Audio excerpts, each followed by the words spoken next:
राजेन्द्र लिङ्गदेनले बालेनलाई धेरै हिरो भएर चिट नकाट्न सुझाव गरेका छन्। बालेनजीलाई आजको कार्यक्रमको बारेमा धेरै हिरो भएर पत्र नकाट्न म आग्रह गर्छु। अब राजेन्द्र लिङ्गदेनले यसो किन भने होलान्? सार्वजनिक स्थलमा जसको कारणले सरसफाई हुँदैन, जरिवाना उसलाई गर्नुपर्छ, न कि निर्दोष व्यक्तिलाई।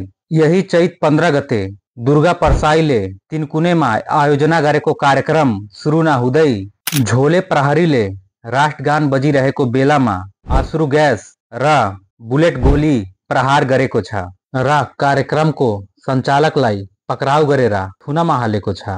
दुर्गा परसाई र जनतालाई त्यहाँबाट जान जोगाउँदै भाग्न बाध्य गरेको छ।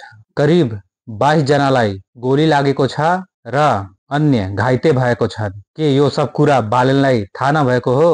यो सब थाहा हुँदा हुँदै त्यो कार्यक्रममा उपस्थित जनताले सरसफाई गरेर फर्केनन् भनेर राजालाई चिट काट्ने यो बालनको मूर्खतापूर्ण कार्य हो। 15 गतेको आन्दोलनमा सरसफाई नहुनुको मेन कारण यही झोले प्रहरीहरू हुन्। यदि यिनीहरूले अन्धाधुन्ध गोली न चलाएको भए बिना कारण त्यहाँको जनताले शान्तिपूर्ण आन्दोलन गरेर र सरसफाई गरेर फर्कन्थेन होला।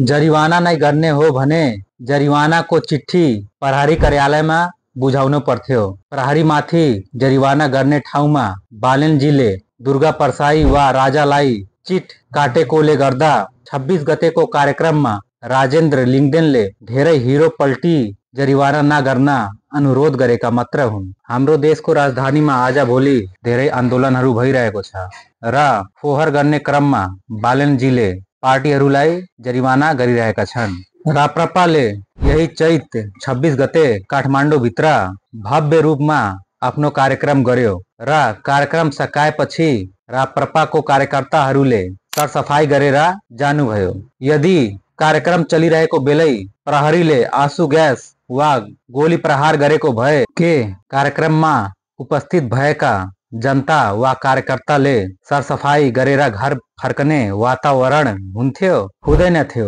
जनताहरू आफ्नो ज्यान जोगाउँदै र प्रहरीमाथि ढुङ्गा मुढा गर्दै त्यहाँबाट भाग्न बाध्य हुन्थे।